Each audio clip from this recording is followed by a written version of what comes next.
Welcome everyone to the Almost Cancelled TV News Podcast. I am Peter, and joining me, as always, is Connor. Yeah, unfortunately. Sorry. Oh, you didn't say still here. That's been kind of your catchphrase for a bit. It has, and I don't know. I'm tired. Okay. But I guess I am technically still here. You mean you're tired in general, or you're just tired today? Tired today. I've just finished a 50-hour work week. Only 50. Anyway, this is a TV news podcast. We talk about renewals, cancellations, pilot orders, some casting here or there. There's a couple things with Comic-Con in this case, because that happened last weekend. Not a lot, though. Less than I thought there'd be, but a couple things. So we'll get into all the usual shenanigans. Before we get into the news, though, I will take this time to just inform you on what various TV reviews and whatnot of note went up this week. Obviously, there was a new Better Call Saul. We're in the final few episodes of the show, so they're getting very interesting on the run up to the end.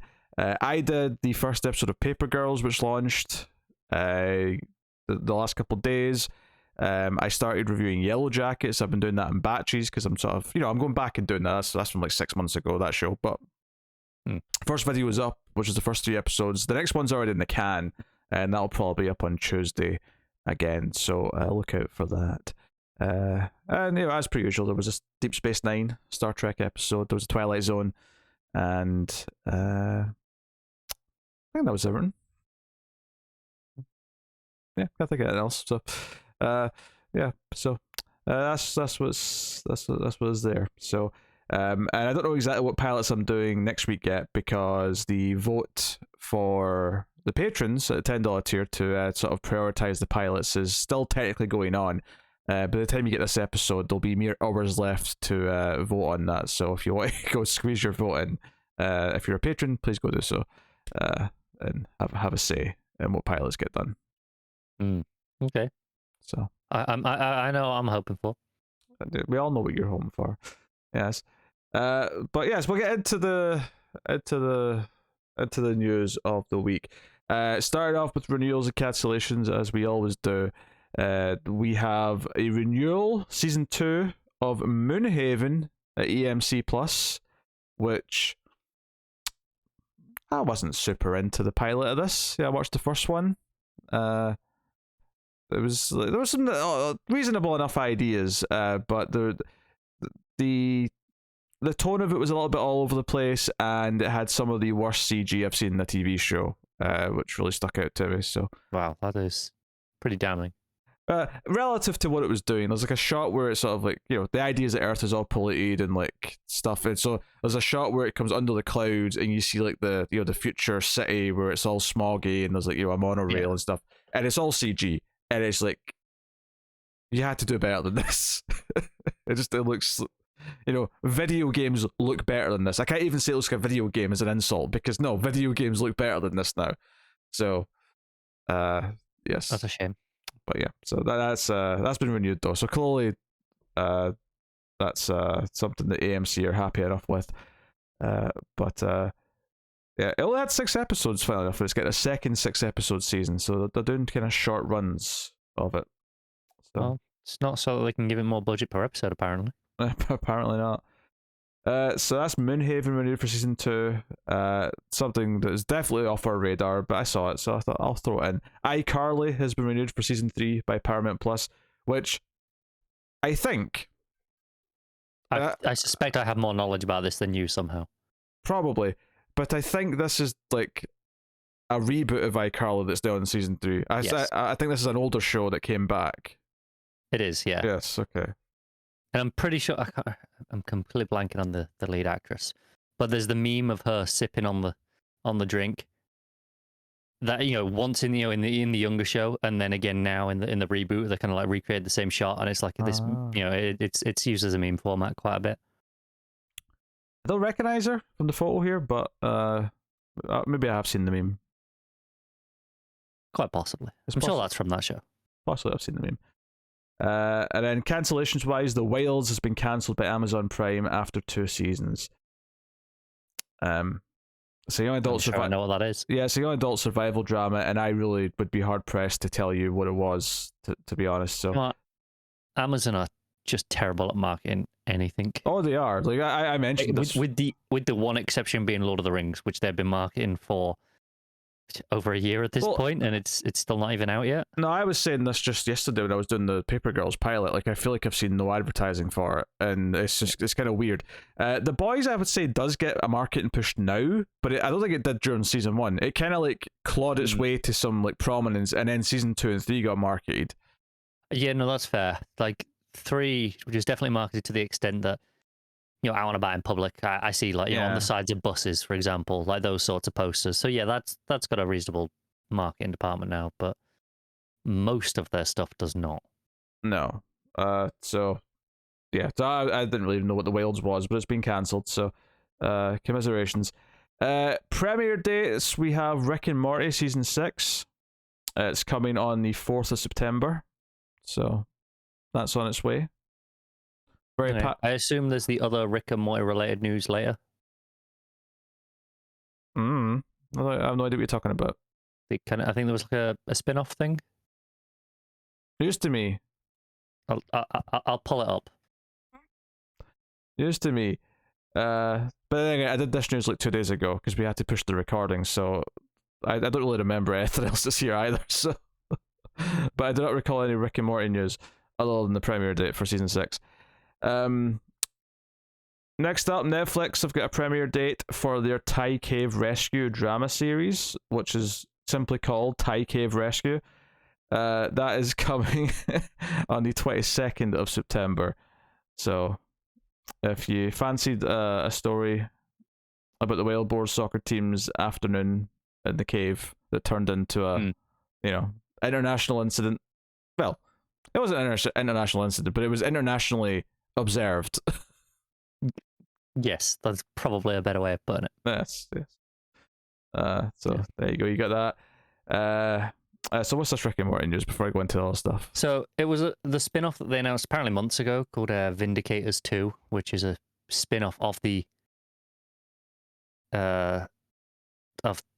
superhero team that's in the show at some point. I'm not up to date on Rick and Morty.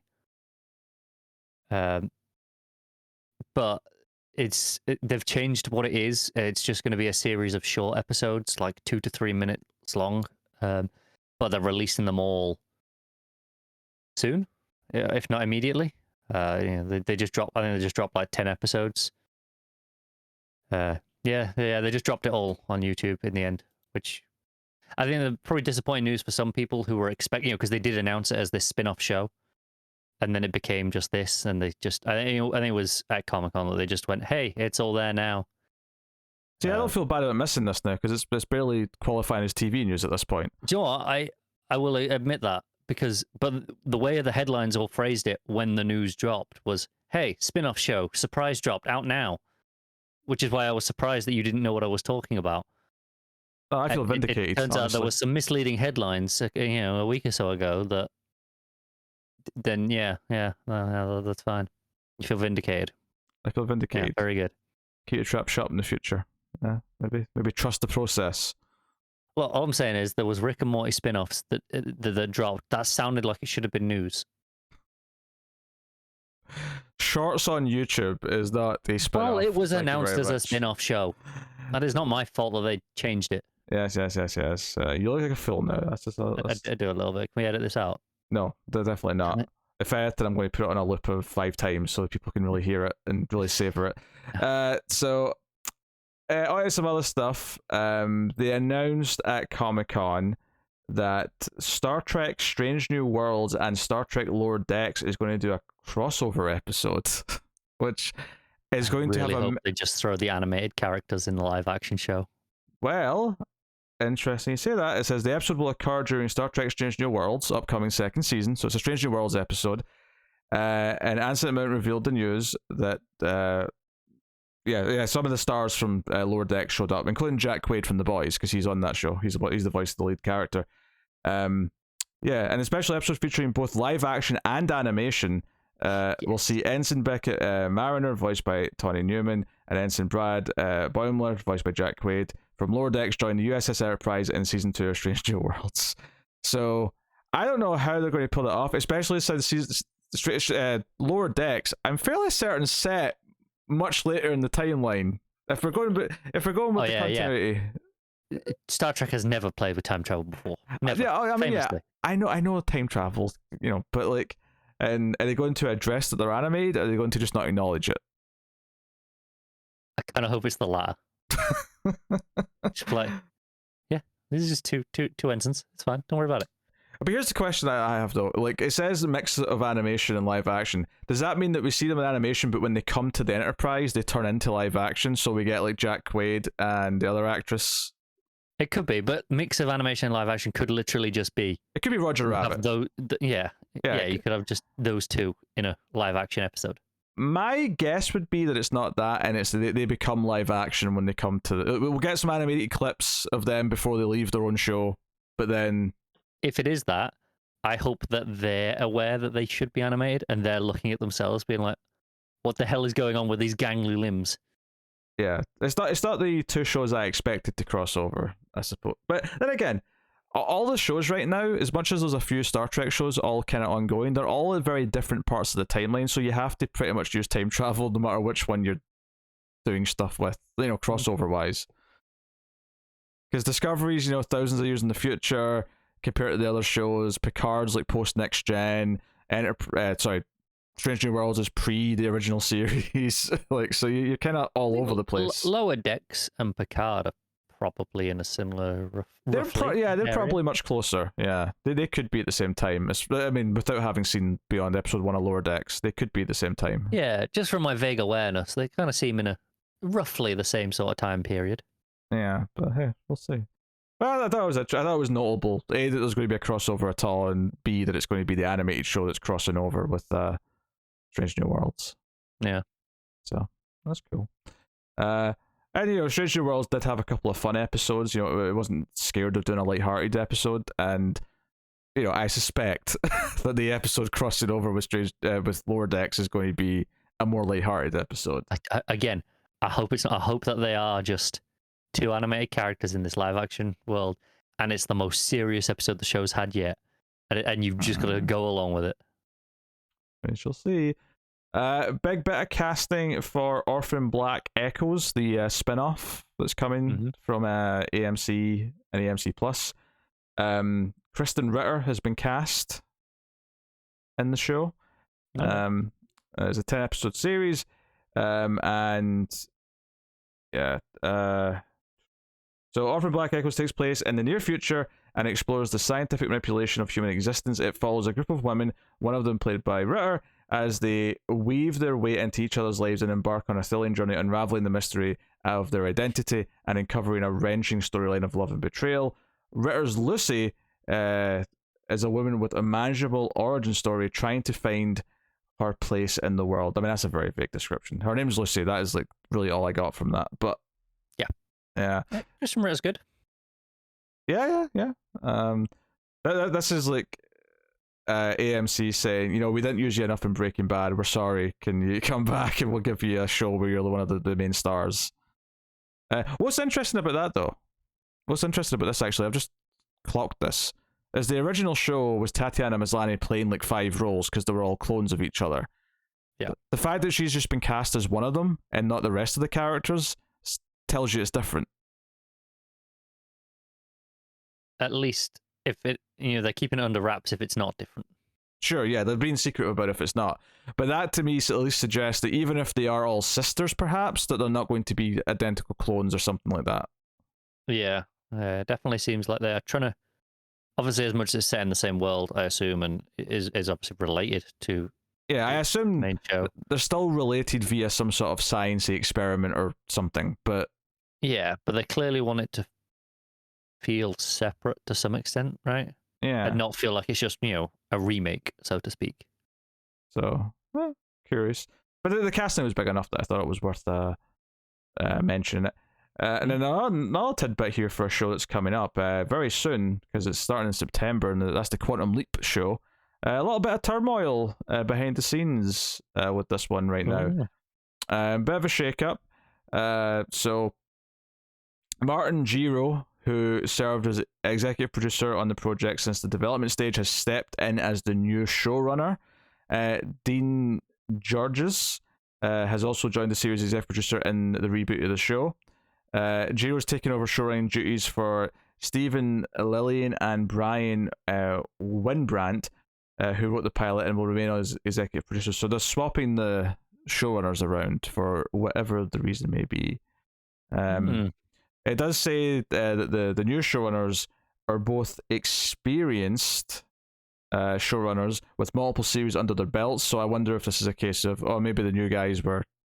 I think it's worth pointing out here that something that doesn't get talked about enough: the distinction of showrunner on network television is a little bit different to what it might be on a streaming or a cable service. Showrunner does not necessarily just mean head writer.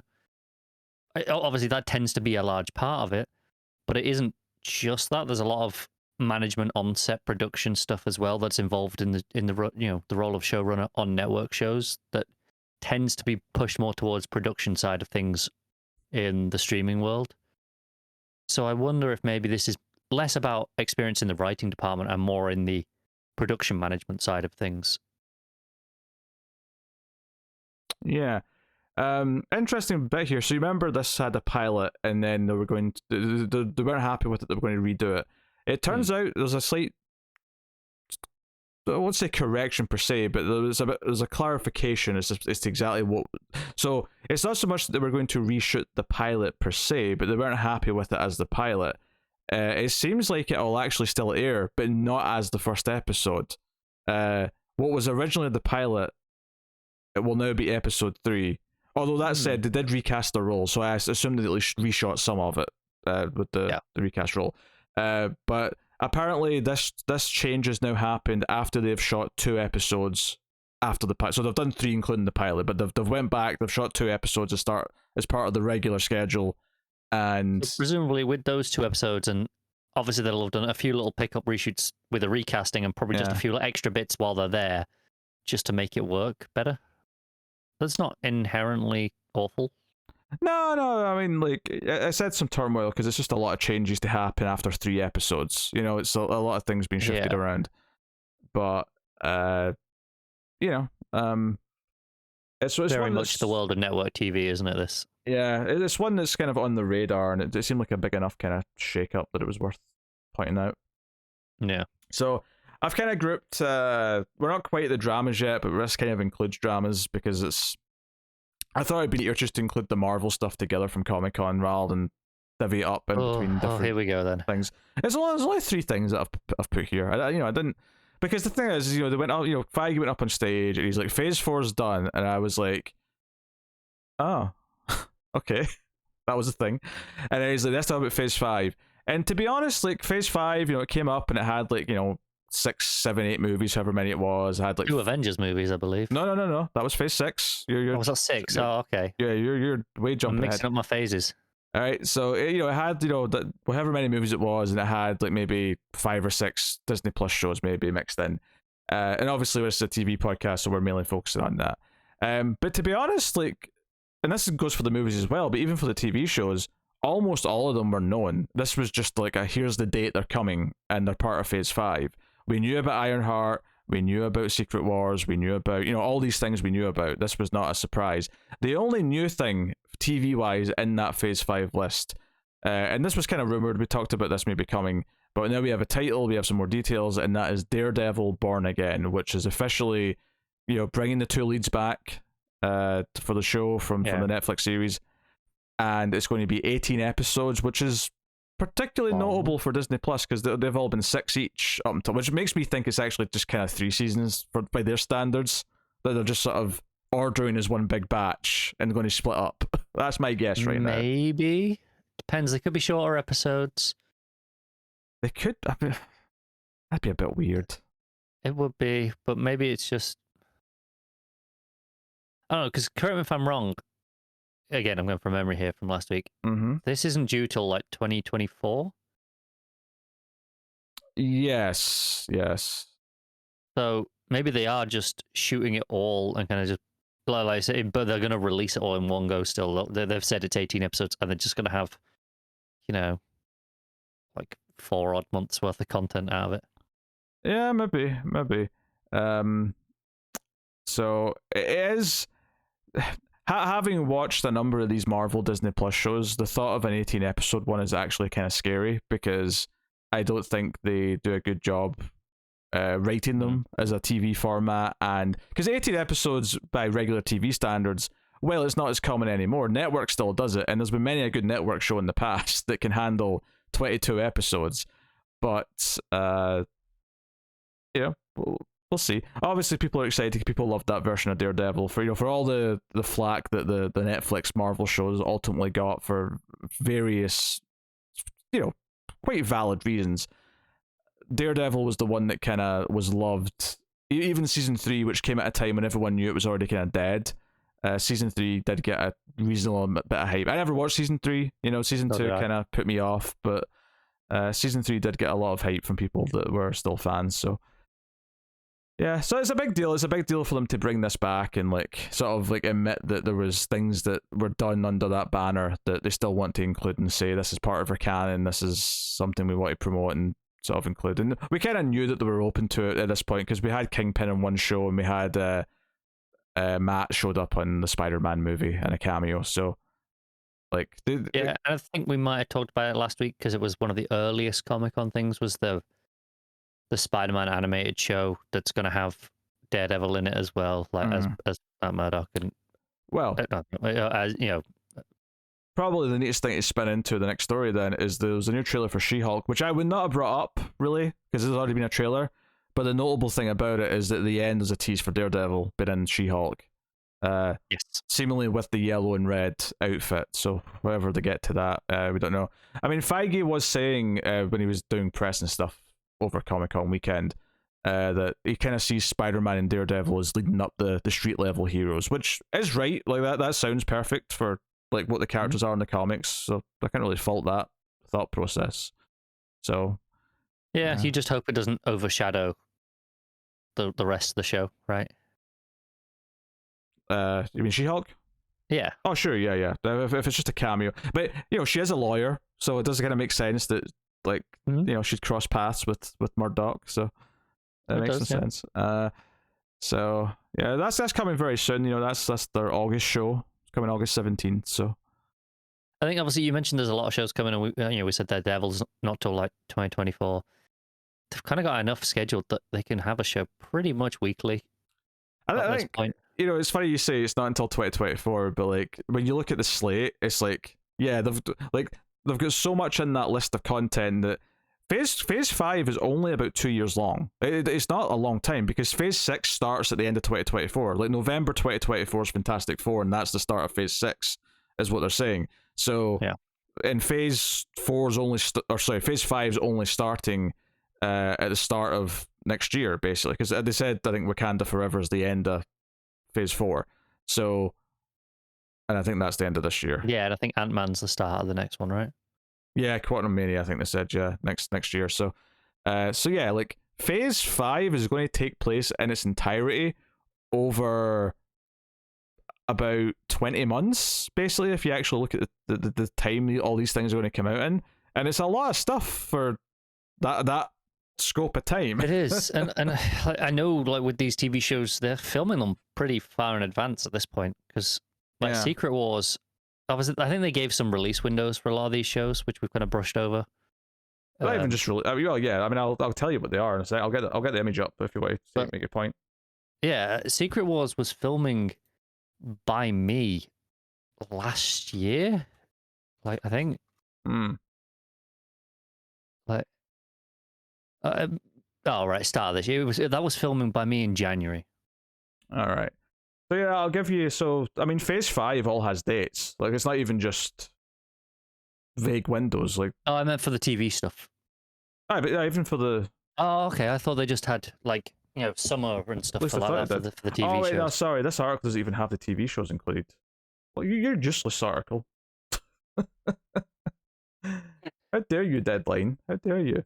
I'll get the image up here. Here we go. Let me go to large because I don't want a tiny little image of the photo. Yeah. I need to be able to see the bloody thing. All right, so open image in new tab. Thank you very much. I've got them here if you're struggling. No, I've got it here. So Secret Invasion is, well, that's quite blurry actually. Whoa. Right, so What have you got? Give me it. you've got the next season of What If and Secret Invasion, both listed as early 2023. Yeah. You've got Echo and the next season of Loki as mid 2023. This has it listed as they're both summer. I was going to, because they're intentionally kind of separate here. It looks like Echo is around the same time as Guardians of the Galaxy, and then Loki's after later in summer. It may well, but I'm just glancing at the Wikipedia page at this point. I'm just going by the timeline on this image because they've got like a clear, That's fair. Ironheart is late 2023. The Agatha show is late 2023 or early 2024. And then Daredevil is spring. early 2024. Yeah. Oh, does it say spring? Okay, this just says early. So it's actually a bit thought because you said late earlier. 2024. I think I just said in 2024, didn't I? No, you said late. I don't recall saying late. He said late. And I thought that may still be possible, but it has to be before Fantastic Four was the thought I had when you said it, which is why I remember you saying it. So don't give me shit. Yeah. So, and I wasn't sure if Thunderbolts was a movie or a show, but it's got a date, which means it's probably a movie because the movies all have dates. It is a movie, and I think Thunderbolts is what's ending that phase. Yes, that's correct. Yes. Yeah. Which, I will say this for Phase 4 and 5, regardless of what I think of the quality or anything, I will say that neither one really feels like they're a proper phase in that Phase 1, 2, and 3 the last movie wasn't necessarily an Avengers movie. Like, Ant-Man came after Age of Ultron. It was like a little coda movie, but they all had like a big Avengers movie towards the end of a phase, right? And I don't feel like Phase 4's had that. Phase 5 doesn't look like it has that. I mean, maybe Thunderbolts will feel like that because it's like the villains all coming together. So maybe that'll give it that feel. Yeah. But obviously, I think Feige and co even realized that maybe that would feel like it was missing, which is why they even went ahead and said, "Oh, by the way, Phase 6, 2 Avengers movies in the same year. You'll be fine, everyone." Yeah. Just, Yeah, and I know they gave a name to the the first 3 phases were the Infinity Saga. This is the Multiverse Saga. Which, man, if there was any way to make me less interested in going back and checking out any of this stuff, it's calling it the Multiverse Saga. Just I suppose I guess it makes things like What If and Loki feel slightly more important, just given that they specifically deal with. Well, Loki sets up Kang. That's the first time you see Kang, and Kang's going to be the villain, at least in the first of the 2 Avengers movies in 2025. So, and obviously Multiverse of Madness is literally doing multiverse stuff. I suspect that some of these other things may end up doing multiverse stuff in the build-up to the Avengers movies. Yeah, probably. Secret Wars is inherently, multiversey. In fact, like, I wouldn't surprise me if some of the characters that have ended or been killed off, like they get the actors back to do other versions of them for that. Just for that movie as a special event thing. Definitely in the Avengers movies. Yeah. Well, I'm thinking specifically of Secret Wars, just that one. So, yeah, you could do that one as well, yeah. So they're not having to bring them, sign them up for 2 or 3 movies. Like, no, it's one. You just need to come back for the one movie, and we'll pay you a truck of money. And that may get. I mean, not all of them, but some of them maybe. I would say that Scarlett Johansson is the one I'd expect actually, almost more than any. It depends how bitter she's still feeling after the monetary shenanigans that occurred with the last, that Black Widow film. She'll get even more money though for this Avengers movie. The one that I'm skeptical about is Chris Evans because he seems pretty content and not coming back. But I can see Downey Jr. popping up. I can see Downey Jr. popping up. I think he's happy to do a lot of things for a paycheck. Let's be honest. Yeah. So not that that's necessarily a bad thing. In the same way that Samuel L. Jackson is very happy to do some, not so hot movies for a paycheck, which fair enough. Yeah. So the only things they announced for Phase 6 were Fantastic Four, which is going to kick off the phase, and the 2 Avengers movies. So they've got a whole slate of things that it looks about the same amount as Phase 5 that they've still got to reveal, mix between movies and shows. Maybe some mutant stuff in there, because we know they're going to be doing that at some point. But, yeah, I was going to say something else. Oh, yeah. So the one maybe other TV thing here that's notable is that there was one absent that people are expecting to come, and that is the Armor Wars show with War Machine. And people thought that maybe it was cancelled because they confirmed that War Machine, Don Cheadle is going to be in Secret Invasion. They showed a trailer for that at Comic-Con. They didn't release that online though, so that was just, for now, that's just a exclusive to that. And they thought, oh, maybe between that existing and the Ironheart show existing, and maybe like whatever Armor Wars was going to be, has kind of been split up and sprinkled into them. More likely it just spins out of those, right? But the person who, the writer, whoever it is, went on Twitter and said, I promise it's still coming. Like, so it means it's probably just part of Phase 6. It's probably just further down the line. Yeah, the Wikipedia page here has all the future shows that have been announced that aren't part of Phase 5. You've got Armor Wars, you've got a Wakanda show, Spider-Man Freshman Year, which is the animated one. Yeah, Untitled Wakanda series. I get why the animated one's not there, because even the What If Season 2 wasn't on the Phase 5 thing. So yeah, that's fair. And it has What If Season 3 in here, which will probably just be a Phase 6 thing, like one per phase for those three years or 3 seasons. And then you've got Marvel Zombies, which is apparently due in 2024. Wonder Man and a Nova series. Yeah, I think, it's Marvel Zombies they confirmed, I think, was going to be TVMA or something like that, which, cool, it probably should be. Makes sense. I probably wonder if that's just not part of a phase, because it's like an Elseworld, it doesn't, in the same way What If technically doesn't really affect anything. Although, I do suspect that What If, like, it's still relevant to know when it came out, in the sense that it's probably going to do, because from the episodes that I've heard about from the first season of it, is that it's doing stuff that if you've seen the Marvel movies up to that point, you recognize what they're changing and what they're doing differently. So it's probably still relevant to that to an extent, in that to get what they're doing in What If is probably relevant to have seen what they've done so far. And maybe the similar is true with Zombies. Maybe they're going to, like, they'll show you maybe a scene that was in one of the movies, but then, oh no, zombie outbreak. Well, I did have, just reading here, Zombies it's an animated show, which is not surprising, but it's actually a continuation of one of the What If episodes. Ah, okay, I see. So it's just following that episode, just more stuff in that world, I guess. In that case, never mind. As I just said. Yeah. There you go. So, yes. A lot of Marvel stuff, though, let's be honest. Like, basically non-stop Marvel stuff. Yes, a lot of Marvel stuff. At least the next 4 years or so. It's going to go longer than that. I said at least, because that's what we have dates for, really. Not that it's not going to go further than that, because of course it is, because it's a juggernaut that cannot be stopped. Pretty much.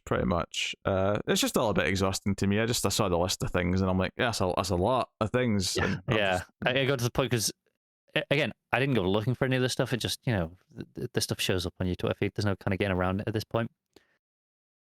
And I just saw 2 Avengers movies in 1 year. I'm like, oh, I do not have the energy for that already. In a weird way, like, they're the only ones that kind of even sparked a mild amount of, like, maybe I'll be interested in seeing those, just because, that's, like, finally something big's going to, like, because, all the movies that I've seen recently. If you go jump into those without having seen everything else, how lost are you going to feel? That's probably true. Yeah. I'll be curious to see what the Avengers lineup is by that point, like, who's on the team, because obviously it's going to be a very different lineup to the previous movies, because... I wonder if it's the same lineup in both those, because obviously it's 2 movies. I wonder if they're 2 different Avengers teams.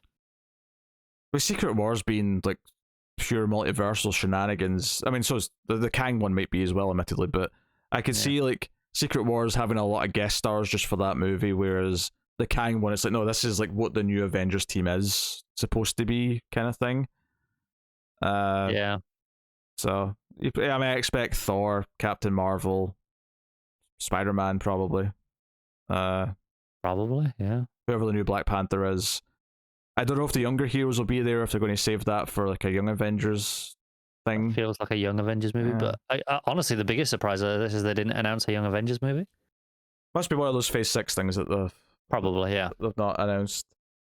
But saving it for D23. Either that or it's a Disney Plus show, which would, I guess, work, but also feel maybe small, I guess, And for I it. feel more appropriate given that they've kind of all basically been in Disney Plus shows, right? Yeah. I guess you're just hoping for it to be more exciting than that. Yeah. Oh well.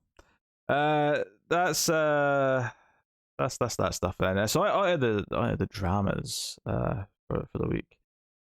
So Peacock's given a straight to series order to a Gladiator drama directed by Roland Emmerich. Man. Why to take I hate Gladiators. I'm like, okay. I'm assuming we're talking like, as in, Roman Gladiators, not Gladiator the TV show. There's a reason why I paused when I did. I wanted to give you a moment of hope. It's when you pause, I started to worry. It didn't give me hope. That's when I started to worry. Because I was like, uh-oh, you're about to ruin this. Hope, and then that realization that I'm pausing for a reason, which then becomes dread, and then I get to hit you with it. So and then devastation. That's the beautiful thing of it. So it's called Those About to Die. And it's inspired by Daniel Mannix's eponymous non-fiction book. The series is a large-scale drama set within the spectacular, complex, and corrupt world of gladiatorial sports in ancient Rome.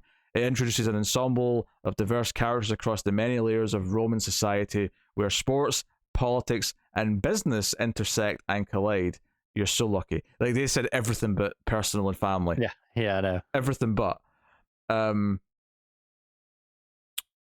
Yeah. I mean, maybe this is like Peacock saying we want to make a big budget prestige. I mean, not that you get Roland Emmerich for prestige per se, but if they're going to make this look anything half decent, then it needs a budget. It needs a budget. And if they're going to give it a budget, they're probably hoping it's going to be a big hit. So, I mean, yeah, probably. But probably what they're hoping for. I don't know. Maybe I'll watch it anyway because I'm a sucker, but probably not. Speaking of you being a sucker, you're probably going to watch this other show that's in development at Disney Plus. It is a new adaptation of Eragon, based on the adult books by Christopher Paolini. Yes, books I have fond memories of while acknowledging their utterly terrible trash. But they are not good. They are bad books. So Eragon's the title of the first book, but the actual series of books is the Inheritance Cycle. Yeah, I didn't know that. I just read that there. So Paolini will co-write the series and executive produce, so the writers involved. That's good news. That's not great. No, it's not. He is, again, it's very derivative work with not particularly good prose. And yeah. And I could never reread those books because I know how badly they will have aged. And the series adaptation, a teenage boy becomes magically joined with a newly hatched dragon. Together they must learn what it means to be a dragon and raider as they fly in the resistance against the tyrannical king. Just watch How to Train Your Dragon, I suppose, is my recommendation. It's Star Wars with more dragons. There's a lot of Star Wars in it. Like, a lot of Star Wars in it. There's a lot of twists and turns that they just ripped straight from Star Wars. I wasn't interested before, but somehow I'm less interested now. Yeah. So, all right, let's move on. So Kate Winslet is going to start in another HBO limited series, and she's going to executive produce as well, of course. It's called The Palace. And it tells the story of 1 year within the walls of the palace of an authoritarian regime as it begins to unravel.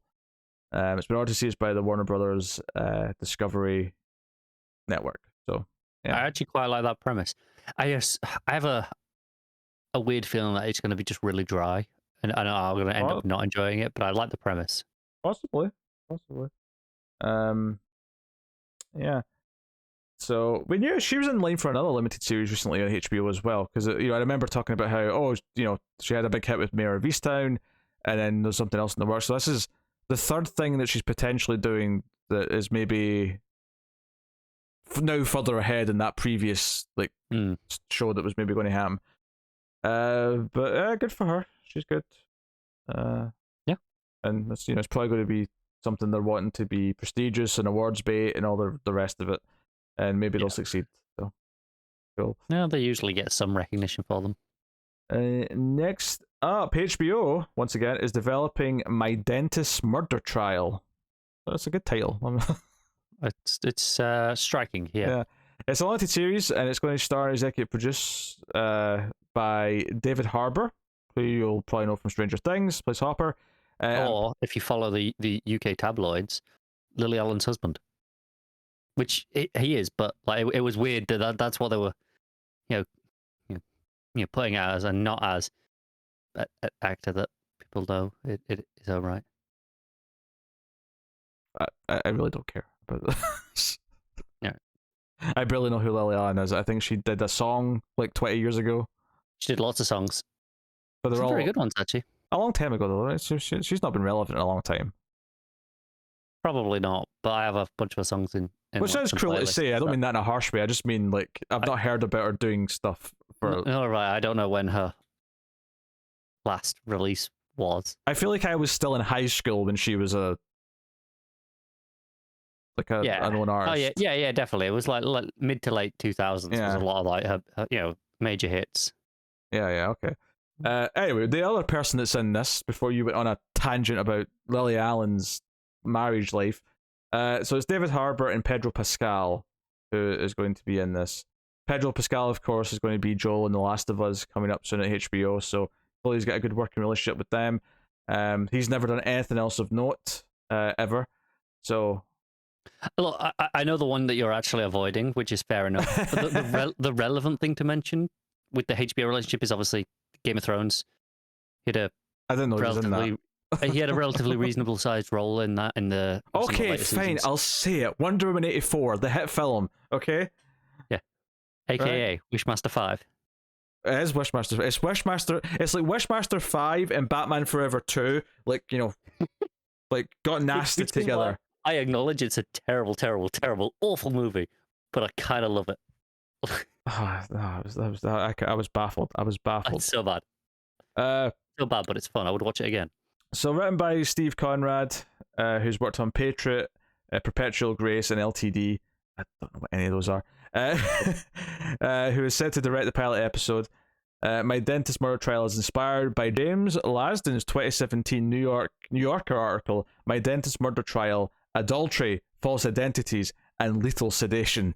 Oh, Lethal Sedation is a great name for like a band or an album or something. Up until that point, I was going to say, I'm glad they shortened the title, but now you've missed out on Lethal Sedation, and I think it's missing something. It's missing that spark. See, I think My Dentist Murder Trial is a good title on its own, but it strikes a certain tone that's slightly comedic. I feel like if you just called the show Lethal Sedation, like it would be like, that's the cool title. Anyway, it's a true crime story chronicled in the article it centers on Dr.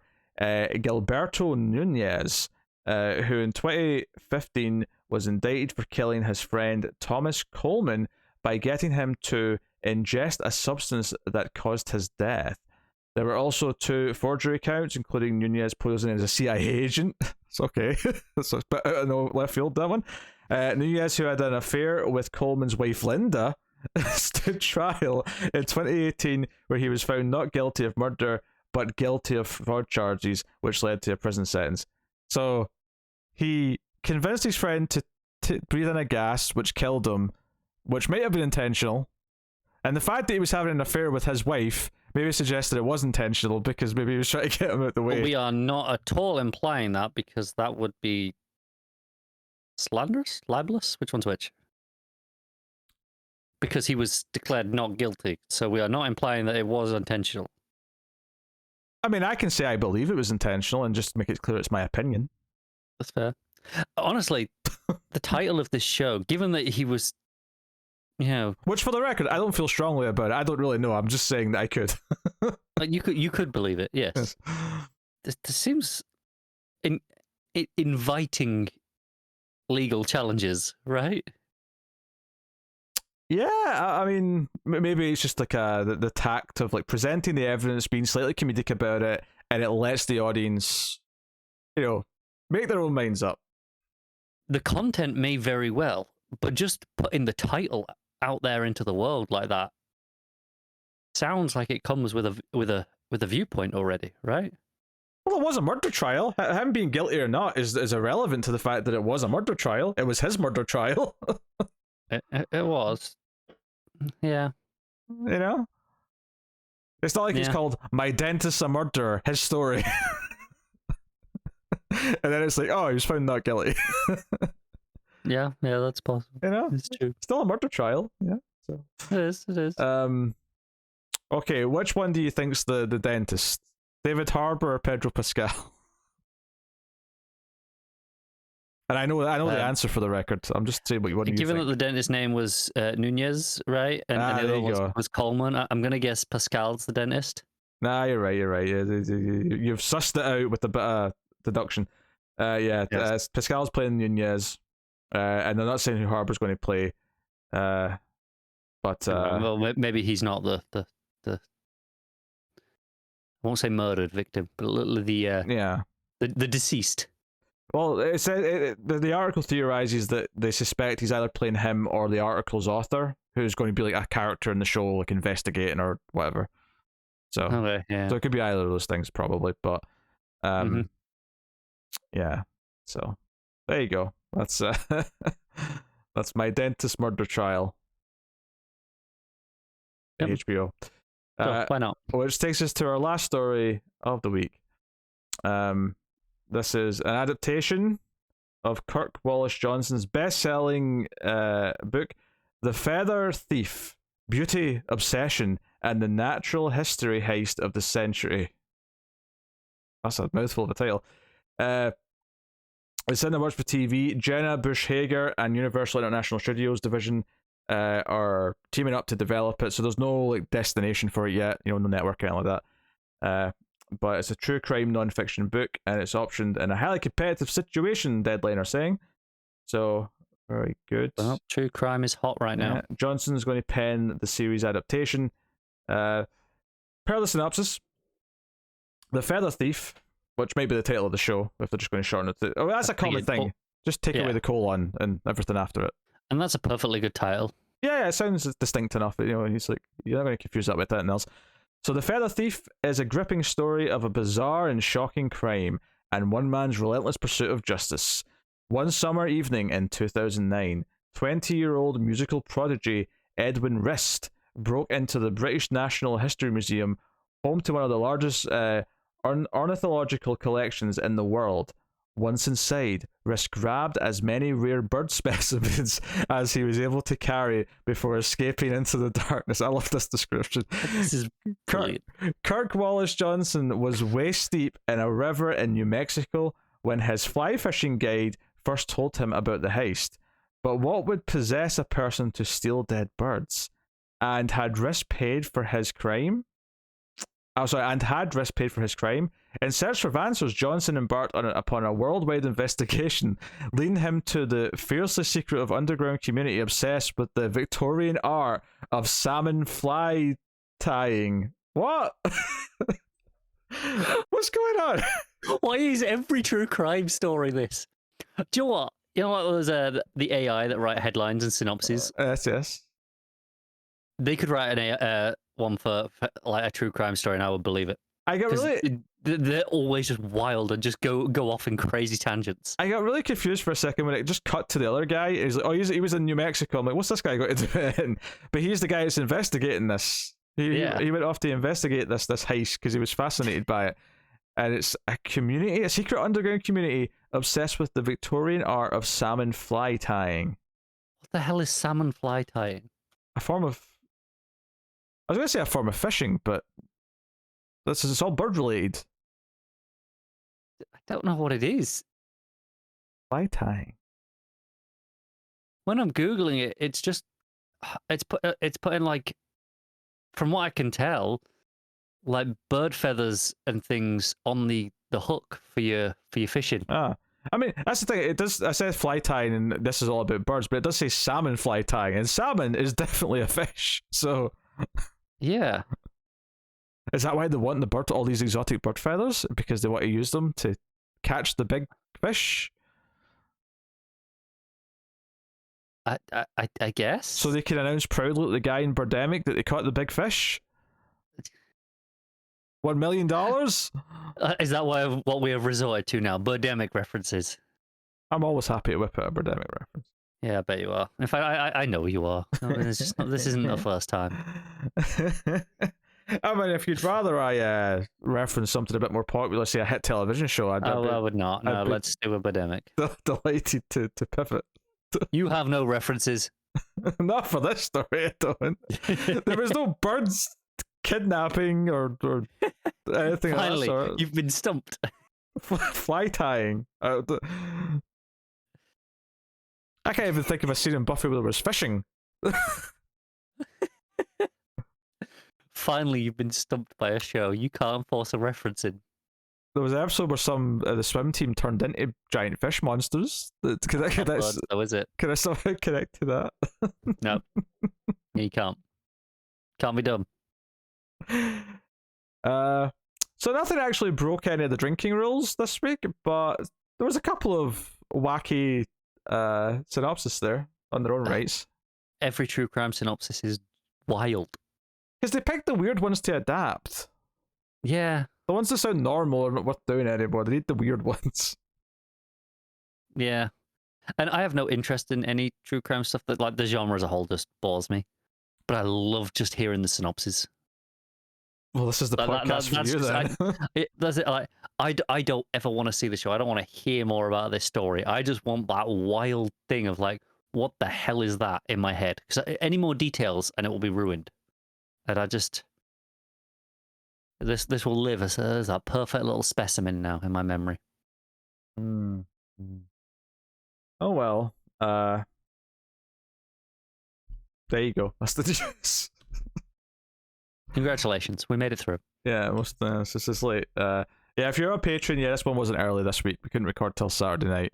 I think it was Connor's fault, but that's it was. I was tired because I did a 50-hour work week. And that's not counting my time on breaks. That's not on the clocks. So sure.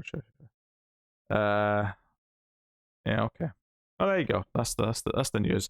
Thank you for joining us. Of course, check out all the TV reviews that went up on YouTube over the past week, and look forward to the upcoming ones.